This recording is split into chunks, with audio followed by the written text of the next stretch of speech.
Dios os bendiga, soy el pastor Juan José Gil. Me gustaría compartir con vosotros hoy acerca de este personaje tan enigmático. Cuando hablamos del tiempo del fin, ningún otro personaje suscita tanto morbo por un lado y curiosidad por otro. ¿Quién será el anticristo? ¿Podremos saberlo antes de que se manifieste? ¿Se estará manifestando ya y no nos hemos dado cuenta? ¿Cómo podemos estar seguros de que hay un anticristo?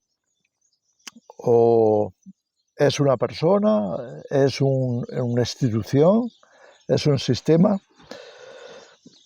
Hemos estado hablando al respecto de estas cosas y sigo pensando que el anticristo tiene que encarnarse en una persona. Entre otras cosas porque cuando la palabra de Dios nos da indicaciones, pistas, apuntan a una persona. Así que vamos a tomarlo como tal. Esperamos que se manifieste en una persona, ese espíritu del anticristo. Aunque por supuesto también sabemos que se manifiesta en muchas otras personas, no solo en una, sino en muchas otras que conforman pues quizá una red, una organización, un sistema, en fin, quizá una sociedad entera o el mundo entero puede quedar infectado, como sabemos, por el espíritu del anticristo. Ahora bien, vamos a centrarnos en algunas de las pistas que tenemos. Por ejemplo, en el profeta Daniel, se puede decir que el profeta Daniel vio al anticristo, vio un personaje que iba a ser quien fuera ese último rey, gobernante, poderoso, potentado, no sé, podríamos verlo desde muchos aspectos, pero sin duda él vio una persona y a esta persona la describió de manera que ha quedado en la escritura como testimonio, como testigo de que nos está hablando de un personaje futuro que se va a manifestar y al que deberíamos de ser capaces de identificar. ¿Podríamos identificarlo? Esa es la gran pregunta. Así que quiero compartir con vosotros, como digo, esas pistas que nos puedan ayudar a llegar a descifrar quién es el anticristo. Fijaros que en Mateo 7 Jesús habla de los falsos profetas, habla de la gente mala y dice, los conoceréis por sus frutos, porque no hay un árbol que sea malo y de buenos frutos o un árbol que sea bueno y de malos frutos, así que por sus frutos los conoceréis. Bien, pues basado en los frutos, es decir, si tenemos que reconocer al anticristo por algo, será por lo que la palabra de Dios nos dice acerca de su obra, acerca de sus frutos. Vamos entonces a repasar algunas de estas escrituras. Vamos a dar seis indicaciones, 6 pistas para llegar a tratar o intentar descubrir al personaje.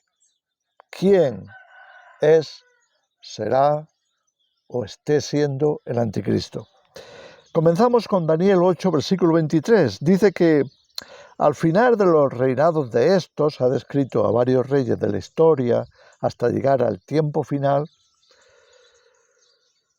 Al final del reinado de estos, dice, cuando los transgresores lleguen al colmo, se levantará un rey altivo de rostro y entendido en enigmas o en secretos.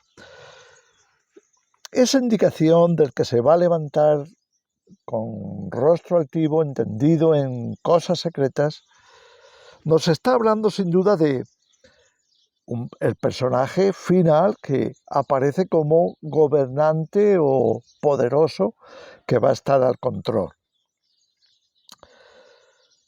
Bien, ¿de qué nos está hablando? De los transgresores que llegan al colmo, es decir, la transgresión de la verdad, la transgresión de la ley, la transgresión de la justicia, la transgresión de la decencia, de la honorabilidad. Todo eso tiene que estar presente en el mundo. El mundo tiene que convertirse en algo así como una gran ciénaga de basura, de basura moral, por lo menos. ¿Por qué? Por la sencilla razón de que el anticristo no puede, con toda su inmoralidad, con toda su pudredumbre, corrupción, destacaría demasiado en un mundo justo, destacaría demasiado en medio de unas leyes basadas en la justicia. Así que tiene que venir algo así como un diluvio de inmoralidad sobre el mundo para que él no destaque demasiado, para que se vea como normal, para que se normalice la maldad, para que se normalice la corrupción. Estamos llegando a ese punto, yo creo, y lo hemos hablado en distintos vídeos, creo con todo mi corazón que ya estamos no solamente en el colmo de la maldad, estamos sobrepasando los colmos. Entonces, ¿está el terreno preparado? Yo creo que sí, de manera que el anticristo ya puede estar manifestándose. Tiene que ser alguien realmente corrupto, tiene que ser un auténtico estafador, un engañador, alguien que tiene el conocimiento, tiene la astucia, tiene la estrategia para engañar a todo el mundo, engañar al mundo entero, hacerles creer que él es bueno cuando en realidad es malo, hacerles creer que busca el bien de los demás cuando en realidad está solamente engañándoles para tomar el control de sus vidas, para hacerse del mundo. Creo que esto es lo que Daniel trata de decirnos, que va a llegar un momento en que la transgresión va a ser tan grande que ya el anticristo pueda salir a la escena y decir, bueno, esto es normal, vamos a seguir por esta vía. Así que la primera pista que consideramos es la señal de la corrupción, de la transgresión, de los colmos de la transgresión. Vamos a la segunda pista, Daniel 8, versículo 25, el mismo capítulo un poquito después. Y nos habla del engaño, es decir, la corrupción del anticristo le convierte en el mago del engaño. ¿Con qué finalidad? ¿Para qué los engaña? ¿Para qué engaña a la humanidad? Pues sin duda para destruirlos o esclavizarlos. Aquí lo que nos dice el versículo es que con su sagacidad hará prosperar el engaño en su mano y en su corazón se engrandecerá y sin aviso destruirá a muchos. Curioso, aquí tenemos primero sagacidad para engañar. Después nos dice que, para terminar, concluir la frase, que destruirá a muchos. Es decir, ¿cuál es su propósito? Destruir, matar gente, eliminar personas. ¿Cómo lo va a hacer? Lo va a hacer con engaño. Hay personas hoy en el mundo, en la escena mundial, de las que podamos sospechar que puedan estar llevando a buena parte de la humanidad hacia su destrucción a través del engaño. No llevas a las ovejas al matadero diciéndoles, vamos al matadero que ha llegado vuestra hora, que os vamos a degollar y vamos a quitaros la piel y vamos a... No llevas a las ovejas al matadero con explicaciones, a menos que sea para engañarles. La gente es así. Si tú le das una explicación que les suene como buena, plausible, conveniente, entonces te van a seguir. Pero las puedes conducir al precipicio, al matadero. A eso se refiere Daniel 8:25. El anticristo será un personaje tan sagaz, tan astuto, que va a urdir un engaño que va a concluir en la matanza de muchas personas. Pasamos a Daniel 7:25. Nos habla de cambios sustanciales. Va a necesitar que se hagan cambios en la sociedad, en su estructura, en las leyes, en todo lo que conforma la base social del mundo. Dice el versículo 25 del capítulo 7 de Daniel, y hablará palabras contra el Altísimo, y a los santos del Altísimo quebrantará, y pensará en cambiar los tiempos y la ley. ¿Ves? El anticristo es alguien ateo, alguien que dice que puede o no puede ser, que exista Dios, lo pone en duda. En realidad es alguien que no quiere nada de Dios, que seguramente él se piensa que lo haría mejor que Dios. Tanto es así que se atreve a blasfemar, a hablar palabras contra el Altísimo.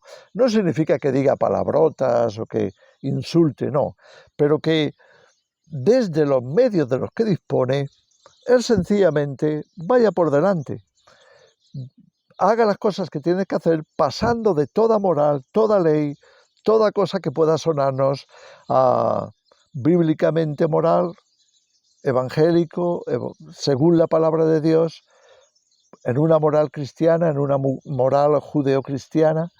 Todo eso le pasa a él. Quiero decir, él no quiere nada de eso en absoluto. Entonces, llega el punto en que dice que a los santos del Altísimo quebrantará. ¿Cómo los quebrantará? Seguramente también por engaño. Estamos hablando de alguien que promueve el engaño de manera que pueda afectar a la Iglesia, pueda afectar a los creyentes. ¿Tiene algún plan para los creyentes? Seguramente, quizá, anularles de alguna manera. Quizá diciendo que eso es bueno, que eso es conveniente, que los creyentes son peligrosos, que estorban en el mundo, que nos oponemos a sus medidas, a sus propósitos o proyectos. Yo creo que la cosa va por ahí. Y entonces dice que pensará en cambiar los tiempos y la ley.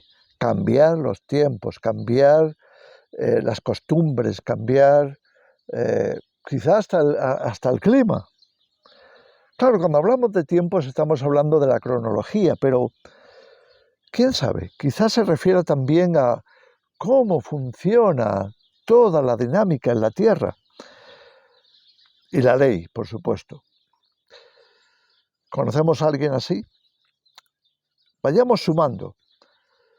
Ahora vamos a la cuarta pista. Daniel 11, versículos 31 y 32.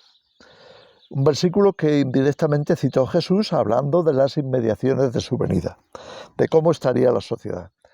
Se levantarán de su parte tropas, dice el versículo 31, que profanarán el santuario y la fortaleza, y quitarán el continuo sacrificio y pondrán la abominación desoladora. Con lisonjas seducirá a los violadores del pacto, mas el pueblo que conoce a su Dios se esforzará y actuará. Cuando conocemos el contexto de Daniel 11, nos damos cuenta de que nos habla de un proceso histórico que es largo hasta llegar al final, hasta llegar a Daniel 12, que ya nos mete directamente prácticamente en la venida de Jesús, porque nos habla de la resurrección de los muertos y de la liberación del pueblo de Dios. Pero antes de llegar a eso, nos aparecen estos versículos. Revelaciones, pistas directas acerca del anticristo. ¿Qué va a hacer?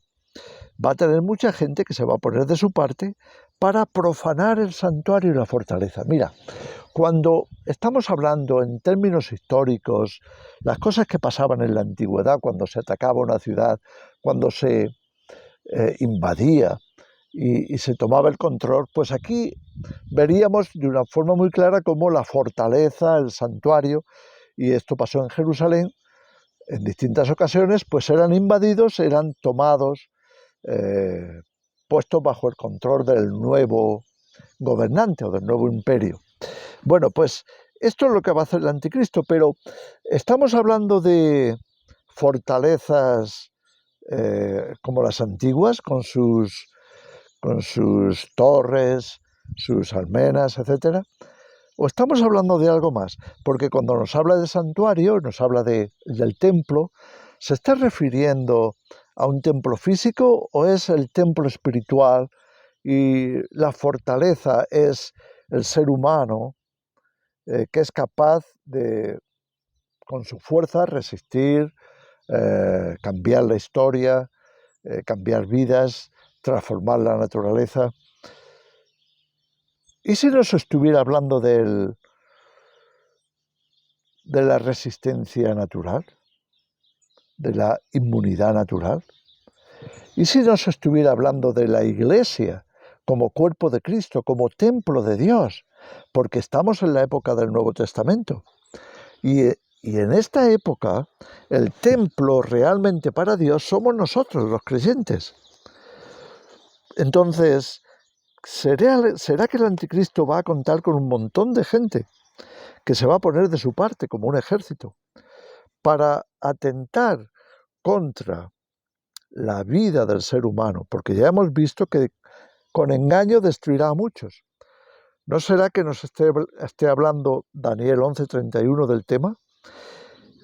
Quitar el continuo sacrificio y poner la abominación desoladora, quitar aquello que es sagrado en el ser humano. A eso se refiere el continuo sacrificio, al acto sagrado del sacrificio en el templo, que era diario, para manifestar el propósito de Dios, que era de salvar a la humanidad, perdonar los pecados y reconciliar al ser humano con Dios. Pero, ¿qué vemos aquí?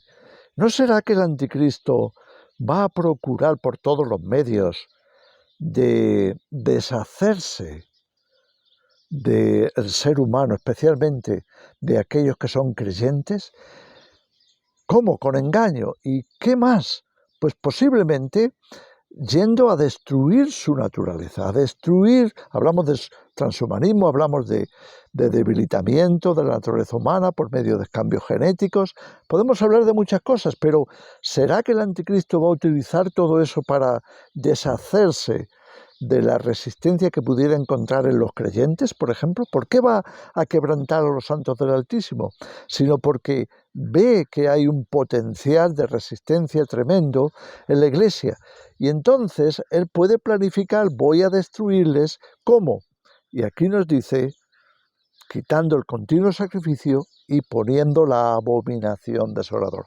Abominación, algo en el templo que no debería de estar, como leemos en Marcos 13. La abominación desoladora puesta donde no debe estar. ¿Significa eso que nosotros como templo deberíamos de tener la presencia del Espíritu en nosotros, del Espíritu Santo, pero Él va a ser capaz de alguna forma de detener ese proceso y en vez de que podamos tener una conexión con Dios, impedirla, quitando de nosotros por medio de algo, una inyección, un cambio genético, cambiar eso del ser humano que nos conecta con Dios para tener la abominación, es decir, algo que representa a Satanás, que representa al anticristo, y dice desoladora, es decir, destructora, algo que entre en nosotros, que se ponga en nosotros, que quite de nosotros todo lo que tiene que ver con la fe y que por el contrario ponga eso abominable, la abominación que trae, que produce destrucción, muerte. Es muy posible. Y entonces nos dice que va a seducir a los violadores del pacto. ¿Cómo? Con engaño, con lisonjas. Va a seducir a los que se pongan de acuerdo con él. Pero va a haber una resistencia. El pueblo que conoce a su Dios se esforzará y actuará. Y entonces es muy posible que el anticristo sea la pieza clave para que la Iglesia se dé a conocer quién realmente ha entregado su vida a Cristo, quién realmente busca a Dios, quién realmente va a estar esperando el regreso de Jesucristo, sabiendo que por fin viene el reino de Dios y se establece la justicia eterna. El anticristo posiblemente va a traer ese momento de división entre lo falso y lo verdadero, la verdadera iglesia, la falsa iglesia. Vamos a la quinta pista, que está en 2 de Tesalonicenses, capítulo 2, versículos 4 y 5. No vendrá, dice Pablo, se refiere a Jesús, sin que antes venga la apostasía y se manifieste el hombre de pecado, el hijo de perdición. Fijaros la conexión, tiene que venir ese hombre de pecado, ese hijo de perdición, como una alusión al anticristo, al personaje anunciado, como hemos visto en el profeta Daniel, entre otros. ¿Y de qué nos habla?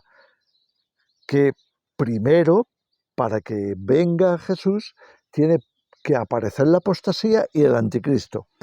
Y entonces señala, el cual se levanta contra todo lo que se llama Dios o es objeto de culto, reiterando lo mismo, tanto que se sienta en el templo de Dios como Dios, haciéndose pasar por Dios. ¿Cómo es que se sienta en el templo de Dios? ¿Dónde está el templo de Dios? Hay muchos templos.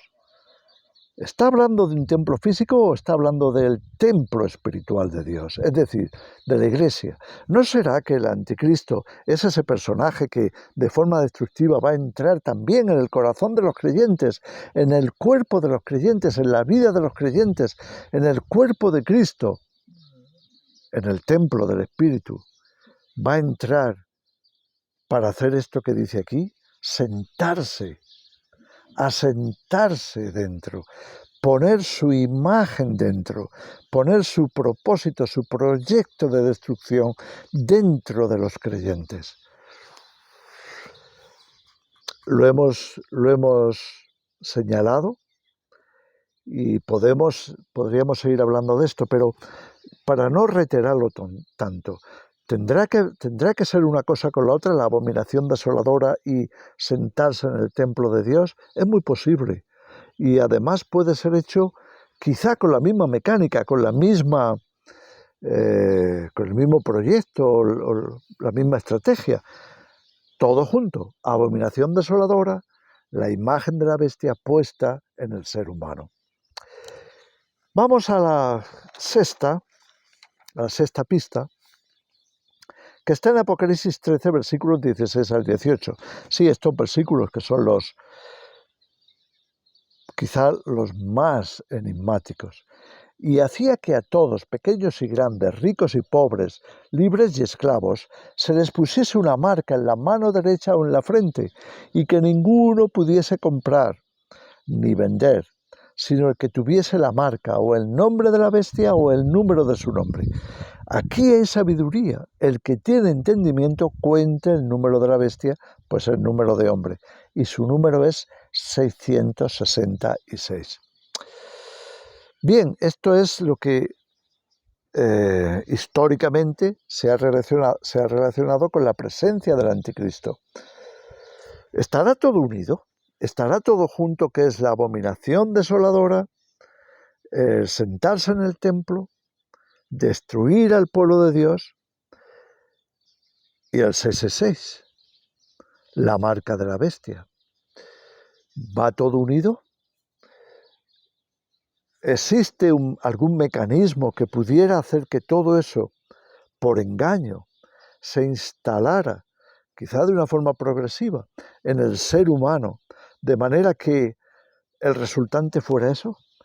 Que tome el control absoluto, que convierta a cada ser humano en un esclavo de ese sistema, de manera que si no tienes el número de la bestia o la marca de la bestia o el número de su nombre,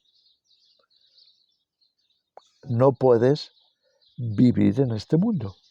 No puedes comprar, no puedes vender, no puedes conseguir alimentación, no puedes moverte de un lado para otro. Estarías bajo amenaza incluso, bajo amenaza de muerte. Así lo dice al final Apocalipsis 13. ¿Qué podemos pensar que puede estar pasando? ¿Está algo así pasando en nuestra sociedad? ¿Nos estamos acercando a ese mundo terrorífico? ¿A ese mundo de tribulación, de angustia, de opresión, de esclavitud, de imposición? ¿Tenemos indicios en nuestra sociedad de que eso pueda estar ocurriendo, que pueda estar pasando? ¿Podemos mirar detalles de lo que está ocurriendo con las leyes, con la economía, con la cultura, con la sanidad, con tantas cosas, la educación, tantas cosas que nos afectan, el comercio, la energía? ¿Qué está pasando en el mundo hoy? ¿No está todo confabulándose de alguna manera? ¿No está todo acoplándose en un plan, en un proyecto que concluya con la marca de la bestia, que concluya con un gobierno controlado desde una élite, en la que el anticristo sea su cabeza representativa, por ejemplo? Bueno, no me quiero extender más. Solamente quería dejaros estas pistas. Estudiarlas, examinarlas y examinar la realidad actual conforme a estas escrituras. Es la palabra de Dios y se va a cumplir. Eso sin duda. Que el Señor os bendiga.